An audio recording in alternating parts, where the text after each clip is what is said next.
Saudações a todos, campeões. Voltamos aos rumores do mercado nacional e desta vez com novidades sobre o caso de Alfredo Morelos, que parece estar fora dos limites do Futebol Clube do Porto. Vemos também algumas propostas que têm chegado a Alvalade para saírem alguns jogadores e também pelo Benfica há negociações de saída e rumores de entrada, como também ainda Valentino Lázaro. Campeão, já sabes, deixa o teu like no vídeo, junta-te à família do MTL se ainda não o fizeste. E já sabes, ativa também as notificações para estares a par dos últimos vídeos aqui no canal. Ora, começamos mesmo pelo dossiê de Alfredo Morelos, onde o fluxo noticioso envolvendo o Porto e o jogador voltou a aumentar nos últimos dias devido à eliminação do Glasgow Rangers da Champions, mas nada mudou em relação às últimas semanas. Ainda que o afastamento dos escoceses sirva os interesses do Porto, face ao desejo do colombiano em participar pela primeira vez na competição, a verdade é que este continua fora do alcance em termos financeiros. Os protestantes não descartam a possibilidade de transferir o avançado, mas as exigências que têm feito aos eventuais pretendentes mantêm-se bastante altas. Fasquia é esta que continua acima dos 15 milhões de euros, verba considerada demasiado elevada nesta fase, na qual os clubes ainda tentam erguer-se de um período de recessão económica causado pela pandemia. Os azuis e brancos têm urgência em vender e assim que o consigam, Corona já foi. Passando agora à prioridade para o reforço da defesa, com o lado esquerdo como foco de maior preocupação. Apesar de a grande maioria da imprensa escocesa e colombiana ter dado eco uma alegada oferta de 16 milhões de euros que o Porto estaria a preparar para apresentar ao Rangers, o Daily Record avançou em sentido contrário. Segundo o mesmo jornal, fontes próximas de Morelos ter-lhe-ão dito que não acreditavam numa investida dessa franquia pelos Dragões. O Jornal do Jogo tentou contactar o agente do atleta, mas Michael Gorman manteve-se incontactável. Vontade do avançado passa por deixar o Rangers e nas últimas horas as publicações efetuadas nas redes sociais com o festejo do gol com o Malmö causou a ira dos adeptos, uma vez que os suecos eliminaram os escoceses da Champions.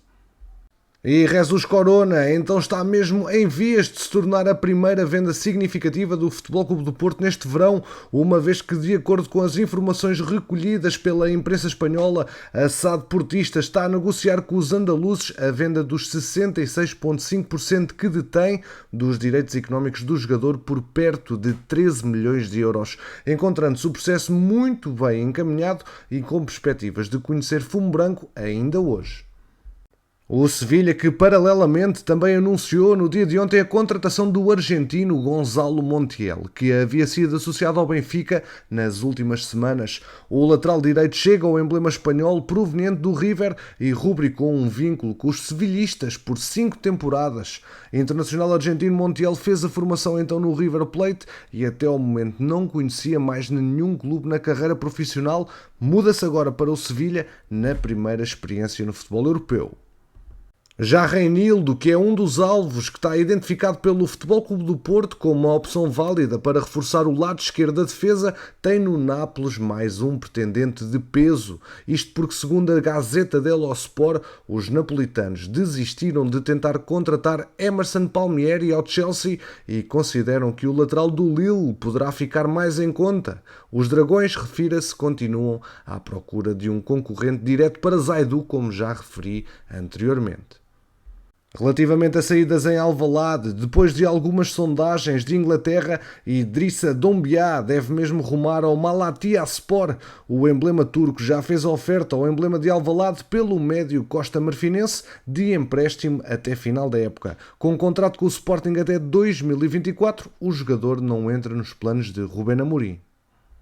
Já Luís Maximiano vê cada vez mais perto a sua saída de Alvalade, uma vez que uma transferência com o Granada poderá ficar fechada por um valor perto dos 5 milhões de euros, com os Leões a garantirem percentagem numa eventual futura venda, o que permitirá encaixe de mais alguns euros no futuro. Neste momento, ao que tudo indica, o processo terá um desfecho feliz e é mesmo desta que Max vai mesmo fazer as malas e deixar os Leões rumo ao Campeonato Espanhol.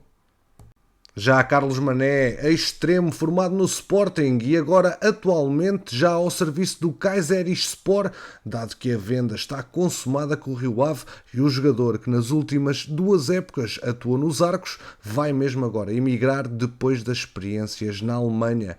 Ao que apurou o portal 00, o clube turco paga cerca de 1 milhão de euros, sendo que a maior fatia fica em Vila do Conde e 25% segue para Alvalade, já que o Sporting ainda tinha essa percentagem do passe. E pela Luz continua a saga turca pela aquisição de Gedson Fernandes, com o clube de Istambul agora disposto a pagar 10 milhões de euros pela totalidade do passe do médio português. De acordo com a imprensa turca, a Radiospor da Turquia, a solução encontrada pelo Gala passa por pagar de forma faseada, ou seja, parcialmente, uma vez que não tem capacidade para desembolsar aquele montante na totalidade. Campeões acham que o Benfica devia vender este jovem médio português por 10 milhões de euros? Deixa a tua opinião aqui embaixo na caixa de comentários. Também o Torino continua a carregar na aquisição de Chiquinho e o entendimento entre clubes poderá ser selado nos próximos dias. O português que já foi o tema de conversa durante as negociações de Souali Meite, que os encarnados contrataram à equipa de Turim por 6 milhões de euros. Na altura, porém, o Benfica só admitia negociar a transferência em definitivo e por um valor a rondar os 15 milhões de euros. O Torino explorou, entretanto, outras opções: Ricardo Orsolini, do Bologna, Júnior Messias, do Crotone e Josip Brekalo, do Wolfsburg. Qualquer dos jogadores exigia um investimento que o Torino não quis fazer. O Bologna, por exemplo, pediu 15 milhões de euros, o Crotone 10 e o Wolfsburg 15, respectivamente. O tempo foi passando e o Torino voltou a entrar em contacto com o Benfica. Os encarnados, por sua vez, não receberam qualquer outra oferta pelo médio ofensivo e admitem agora emprestar Chiquinho sob pagamento de uma taxa pela cedência que poderá ser abatida nos valores a pagar por Meite. Está tudo relacionado. E os clubes estão também a negociar ainda uma cláusula de opção de compra no valor de 7 milhões e meio de euros. O Benfica ainda não desistiu de Valentino Lázaro, mas tem o ex-Sporting Bruma identificado como alternativa para o corredor direito. Quem avança com esta informação é o Correio da Manhã. Já sabemos que é preciso ter algum cuidado com este tipo de rumores, mas a verdade é que o português de 26 anos, que tem estado em destaque pelo PSV, será adversário das Águias no play-off de acesso à Liga dos Campeões. Portanto, vamos ver como é que são os desempenhos do jovem formado em Alvalade e se concretiza verdadeiramente este interesse por parte de JJ e de Rui Costa.